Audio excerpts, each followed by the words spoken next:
This is John 1, 1 through 14. This is how John starts his gospel, his account of the life of his friend, Jesus the Christ. He saw him face to face, and this is what he wrote about it. John 1, in the beginning was the Word, and the Word was with God, and the Word was God. Let's stop there real quick. John is starting the New Testament by tying it to the very first words of the Old, because the Bible starts with, in the beginning, God created the heavens and the earth. In the beginning, God did this. So he's starting this with saying, in the beginning, Jesus was there. The Word was with God. It's a separate person from God, who is Jesus. And then he says the Word was God. It can't get any clearer that John is saying Jesus is God and that God is one God, yet he's in three persons, which is really interesting. We'll get more into that as we go. Verse 2, he, Jesus, was in the beginning with God, the Father. All things were made through him, and without him was not anything made that was made. He's the creator. Crazy. In him was life, and that life, and the life was the light of men. The light shines in the darkness, and the darkness has not overcome it. John starts his gospel, his biography of Jesus with, he's God, he's the creator, he's one person in the Trinity. Verse 6, there was a man sent from God whose name was John. This is not the John writing this. This is John the Baptist, Jesus' cousin, who was prophesied to prepare the way for the Messiah, who is Jesus. He came as a witness to bear witness about that light, that all might believe through him. He was not the light, but he came to bear witness about the light. John was not the Messiah, but he was pointing to him. 9, the true light, which gives light to everyone, was coming into the world. He was in the world, and the world was made through him. Jesus is the creator. Yet the world did not know him, not have a relationship with him.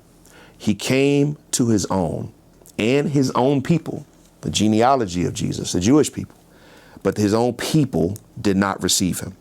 But to all who did receive him, all who did believe on his name, and who believed on his name, he gave the right to become children of God, who were born not of blood, nor the will of flesh, nor the will of man, but of God. Because we can be God's children in the creational sense, but this is God's children in the spiritual sense. The Bible goes on to say adopted, gave the right to become children of God. Verse 14, and we're done today.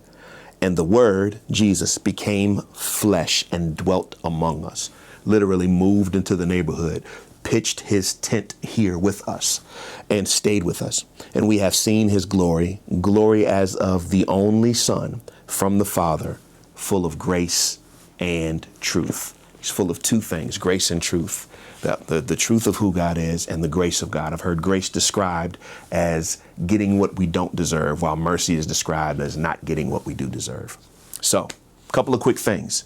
Where's the up, in, and out in this text? Where's the worship of God here? Where is the in, the communal part? And where is the out toward our neighbor here? A couple of thoughts for you. Number one, we see the up as the worship of God and who Christ is, that he not only was in the beginning with God, that he is God, that all things were created through him. He's creator. He's eternal. He is more than just a prophet, a good idea, or a good moral teacher. He's more than that. John is making that clear out the gate.